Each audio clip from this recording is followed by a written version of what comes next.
कासिम साहब, WHO की report अगर हम देखते हैं उसके मुताबिक कैंसर अब दुनिया की दूसरी बड़ी कातिल बीमारी समझी जा रही है और कैंसर के केसेस में इस कदर इजाफा हो रहा है कि काफ़ी अलार्मिंग भी है। तो इस इजाफे की असल वजह क्या है? ऐसी क्या गलतियां कोताहियां हम कर रहे हैं कि ये जो मरज़ है वो बढ़ता चला जा रहा है? जी शुक्रिया। इसकी कई वजह हैं। एक तो दुनिया भर में ही, पाकिस्तान में भी और दुनिया भर में पॉपुलेशन एज हो रही है, लोग ज़्यादा लंबी जिंदगी एक्सपेक्टेड है, लाइफ एक्सपेक्टेंसी बढ़ गई है। फिर बहुत सारे मॉडिफाइबल रिस्क फैक्टर्स हैं। हम देखते हैं अपने इर्द गिर्द भी कि लोगों का ज़्यादा वजन होता है, लोग ज़्यादा मोटे होते हैं पहले से, डाइट अनहेल्थी होती है, फिजिकल एक्टिविटी लोग कम करते हैं, टोबैको तंबाकू और उसकी जो रिलेटेड चीज़ें हैं, पान, छालिया, गुटखा एक्सेट्रा, इनका इस्तेमाल बहुत है। ये सारे डायरेक्टली कैंसर कॉज करते हैं। और फिर कुछ इन्फेक्शंस हैं जिसकी वजह से कैंसर होता है, हेपेटाइटिस बी और HPV या ह्यूमन पैपिलोमा वायरस। बट इसके साथ साथ ऑब्वियसली डिटेक्शन भी बेहतर है, तशखीस के जो तरीके हैं वो भी बेहतर हो गए हैं, फैसिलिटीज़ भी ज़्यादा हैं। तो कई लोग ऐसे जो पहले डिटेक्ट नहीं होता था कि उनको कैंसर है, अब पता चलता है कि कैंसर है। तो ये कुछ वजह हैं। डॉक्टर साहब, जिस तरह से आप बता भी रहे कि अब पता चलता है कि कैंसर है, क्या अलामात हैं, क्या साइंस हैं जिस पर फौरन से अलर्ट हो जाना चाहिए और डॉक्टर के पास जाना चाहिए? ठीक है। बहुत सारे सिम्टम्स हैं जो कि सजेस्ट करते हैं कि कैंसर हो सकता है। किसी भी जगह जिस्म में गिल्टी कोई महसूस हो, जो कि आम 1-2 हफ्ते के बाद भी रहे और बढ़ती जाए साइज में, तो उसको फौरन चेक करवाना चाहिए। आपने खवातीन में ब्रेस्ट कैंसर का जिक्र किया, तो वो सबसे इम्पॉर्टेंट है इस कॉन्टेक्स्ट में कि अगर कोई भी गिल्टी महसूस हो जो 1-आध हफ्ते 2 हफ्ते तक ठीक ना हो बल्कि बढ़ती जाए, तो उसको फौरन चेक करवाना चाहिए।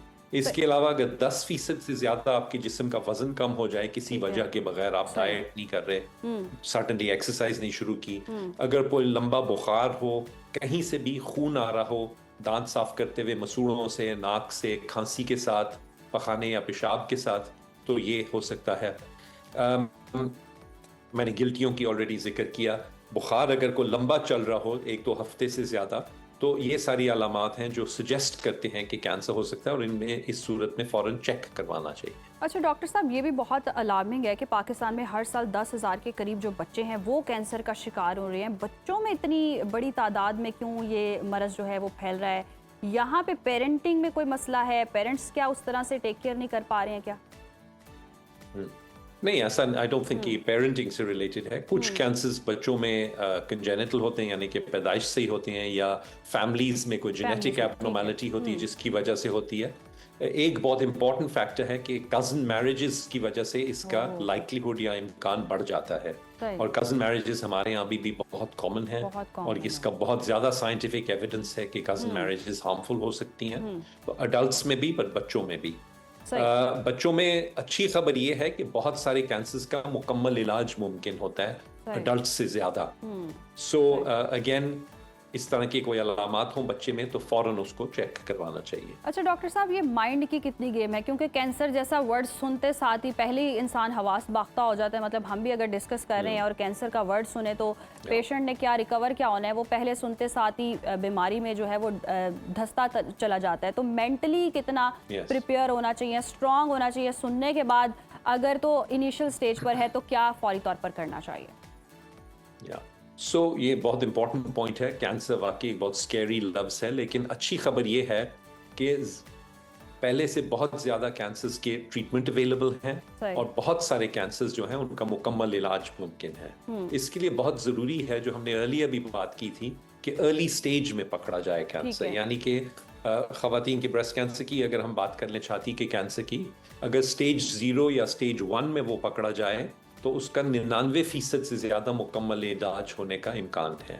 जबकि पाकिस्तान में अभी भी स्टेज 3 में अमूमन खवातीन पहली दफा अपने डॉक्टर के पास जाती हैं जब कैंसर बढ़ चुका होता है, अक्सर फैल चुका होता है। उसमें फिर सिर्फ 40% लोगों का मुकम्मल इलाज मुमकिन होता है। अर्लियर डिटेक्शन, अर्ली डायग्नोसिस और अर्ली ट्रीटमेंट बहुत जरूरी है। कैंसर से डरना नहीं चाहिए, इससे लड़ना चाहिए और ये लाकाबिले इलाज अब बीमारी नहीं रही, बहुत सारे कैंसर्स का मुकम्मल इलाज मुकम्मल इलाज भी। अच्छा चलें, ये तो हमने डिस्कस किया कि ख़वातीन जो हैं वो ब्रेस्ट कैंसर का शिकार होती हैं और फिर मौत के मुंह में जाने के बराबर ही खैर ये सिचुएशन होती है। तो वजह क्या बन रही है, ख़वातीन में ये ब्रेस्ट कैंसर बढ़ क्यों रहा है? इतनी हमने कैंपेन्स भी देखी हैं, इस पर बहुत काम भी हो रहा है, वर्क भी किया जा रहा है, अवेयरनेस भी बहुत ज़्यादा है, फिर भी हम देख रहे हैं कि तादाद में कमी नहीं हो पा रही है। जी, सो एक तो यही कि उस अवेयरनेस की वजह से ऑब्वियसली बहुत सारी ख़वातीन में अब ये डायग्नोज हो रहा है, तशखीस हो रही है, जिनमें शायद पहले पता नहीं चलता था। जी। एक ये वजह है, बट अगेन लाइफ एक्सपेक्टेंसी बढ़ रही है और ख़ास तौर पे हमारे यहाँ ओबेसिटी या वज़न जो है, बॉडी वेट जो है वो भी बढ़ रहा है लोगों का। वो भी एक डायरेक्ट रिस्क फैक्टर है कैंसर के लिए, ब्रेस्ट कैंसर के लिए। इसके अलावा जो गैप है प्रेगनेंसीज के दरमियान, अगर वो कम हो तो उससे भी ये रिस्क बढ़ जाता है।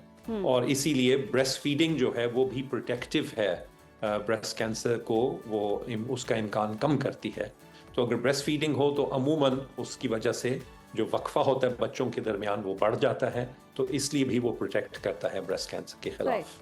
अच्छा डॉक्टर साहब, हमने बहुत सारे केसेस में ऐसे देखा है कि मरीज़ को पता ही नहीं होता कि उसमें मतलब कैंसर के अलामात मौजूद हैं या उस तरह से साइंस ही नहीं मिलते हैं और एकदम से जाते हैं तो डॉक्टर जैसे कह देता है कि आप कैंसर की लास्ट स्टेज पर हैं। ये क्या मतलब इससे कैसे बचा जा सकता है और एक नॉर्मल इंसान को कितनी देर में अपने टेस्ट करवा लेने चाहिए ताकि आइडिया हो सके, क्योंकि जिस कैंसर का आपको साइन ही नहीं मिला या अलामात ही नहीं मिली और पता चला बस डॉक्टर ने बताया कि आप लास्ट स्टेज पर हैं। यस, सो अमूमन ऐसा नहीं होता कि लास्ट स्टेज पे पेशेंट हो और उनको कोई अलामात ना हुए हो। ये अमूमन सिचुएशन इसलिए होती है कि उन्होंने या अवॉइड किया या वो डरते रहे कि कहीं कैंसर ना निकल आए तो मैं चेक ही नहीं कराता। ख़वातीन में ख़ास तौर पे एक ये भी इशू है कि ख़वातीन की जो हेल्थ है वो इतनी इम्पोर्टेंट नहीं समझी जाती। वो आदमी शायद पहले चले जाते हैं डॉक्टर के पास, अब औरतों को इतना इम्पोर्टेंट नहीं समझा जाता कई सिचुएशंस में सोसाइटी में, तो उनकी हेल्थ सेकेंडरीली वो सब्जुगेट होती है। अर्ली डिटेक्शन के लिए बहुत ज़रूरी है, जैसे आपने कहा कि ब्रेस्ट कैंसर के सिचुएशन में तमाम औरतों को 18 साल की उम्र के बाद अपनी छाती का हाथ से हर महीने खुद मुआयना करना चाहिए और अगर कोई गिल्टी महसूस हो तो फौरन चेक करना चाहिए। बाकी जो मैंने बताया वो जो सिम्टम्स हैं, अगर आपको कहीं से खून आ रहा है या कोई भी गिल्टी है, बुखार है, तो फौरन चेक करवाएं। अमूमन वो कैंसर नहीं निकलेगा, लेकिन अगर है तो अर्ली स्टेज में ज्यादातर कैंसर्स का मुकम्मल इलाज हो सकता है। कुछ बीमारियों के लिए स्क्रीनिंग की जाती है, वो हमारे यहाँ नेशनली तो अवेलेबल नहीं है। बड़ी आंत के कैंसर के लिए टेस्ट्स होते हैं जिससे वो डिटेक्ट हो सकता है। ब्रेस्ट कैंसर की हमने ऑलरेडी बात की, मैमोग्राफी भी होती है ब्रेस्ट कैंसर के लिए। मुख्तलिफ चीज़ें हैं जो अवेलेबल हैं, पर ऑब्वियसली फैसिलिटीज़ कम हैं, सारी जगह पे मुल्क भर में हैं नहीं। और दूसरी बात, अगर वो स्क्रीनिंग से डिटेक्ट हो भी जाएं तो अक्सर ट्रीटमेंट फैसिलिटीज या नहीं है इतनी कि सब जगह अस्पताल हो जाए, ट्रीटमेंट के हवाले से भी हम आएंगे और गाइडेंस लेंगे। अच्छा, अगर हम जिस तरह से आप भी बता रहे हैं कि मोस्ट ऑफ द टाइम सहूलत ही नहीं होती और रिपोर्ट के मुताबिक गरीब ममालिक में बच्चों के कैंसर से बचने की शरह जो है वो सिर्फ 30% है, तो पाकिस्तान में कैंसर से बचाव की शरह क्या है और क्या शौकत खानम अस्पताल जदीद इकदाम इस हवाले से उठा रहा है?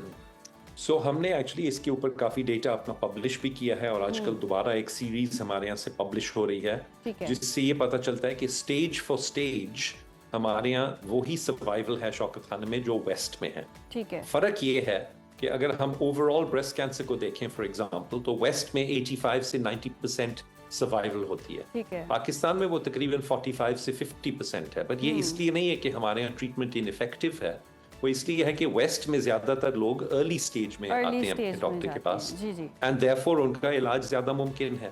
हमारे यहाँ क्योंकि लेटेस्ट स्टेज में आते हैं तो वो लेट स्टेज में कहीं पे भी जाएं तो उनका इलाज इतना इफेक्टिव नहीं होता।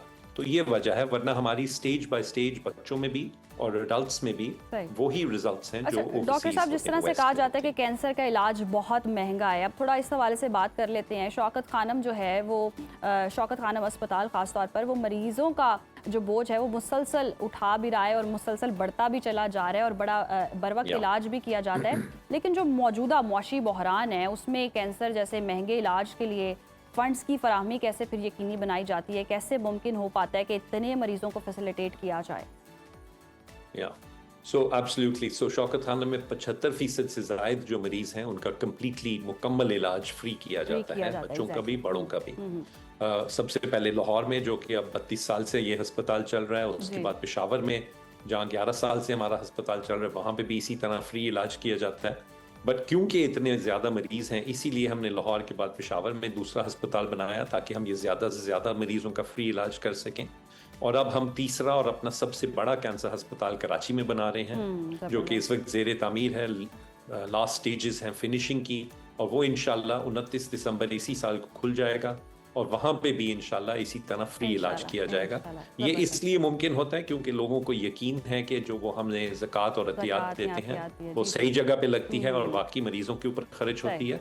और इसीलिए हर साल हम पिछले साल से ज़्यादा ज़कात और अतियात कलेक्ट करते हैं और हर साल पिछले साल से ज़्यादा मुस्तहिक मरीजों का कंप्लीटली फ्री इलाज किया जाता है। बहुत ही ज़बरदस्त इकदाम किया जा रहा है इंसानियत की खिदमत के लिए। अच्छा, लास्टली बता दें, पेशेंट को ये की जा रही है कि दुनिया भर में 2050 तक जो कैंसर के केसेस हैं वो 3 करोड़ 50 लाख तक जा सकते हैं, और मुस्तकबिल के बड़े तिब्बी बहरान से बचने के लिए हमें कौमी सतह पर क्या आपको लगता है कि पॉलिसीज़ बनाने की ज़रूरत है?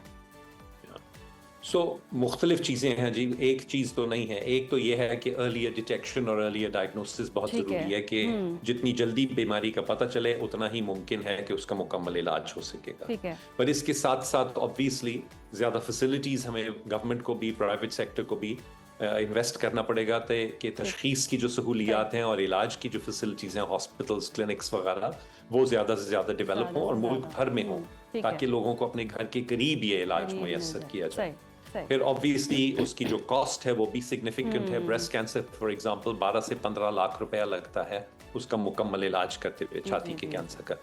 तो कोई health insurance systems, government funding, private sector, ये मल्टीलैटरल एफर्ट होगा। एक चीज तो नहीं कि हम सिर्फ गवर्नमेंट को कहें कि वो करें, हमें सबको मिलके ये काम करना पड़ेगा। एंड देन प्रिवेंशन बहुत जरूरी है कि हम अपना वजन ठीक करें, शुगर का इलाज करें, हेपेटाइटिस बी की वैक्सीनेशन लगवाएं, HPV या ह्यूमन पैपिलोमा वायरस जिसमें खवातीन में सर्विक्स का कैंसर हो सकता है उसकी वैक्सीन अवेलेबल है, वो करें, अपनी डाइट इंप्रूव करें और फिजिकल एक्सरसाइज करें। ये तमाम चीजों से कैंसर के इम्कान और खास तौर पे तंबाकू का इस्तेमाल ना करें। बहुत शुक्रिया डॉक्टर आसिम साहब आपके वक्त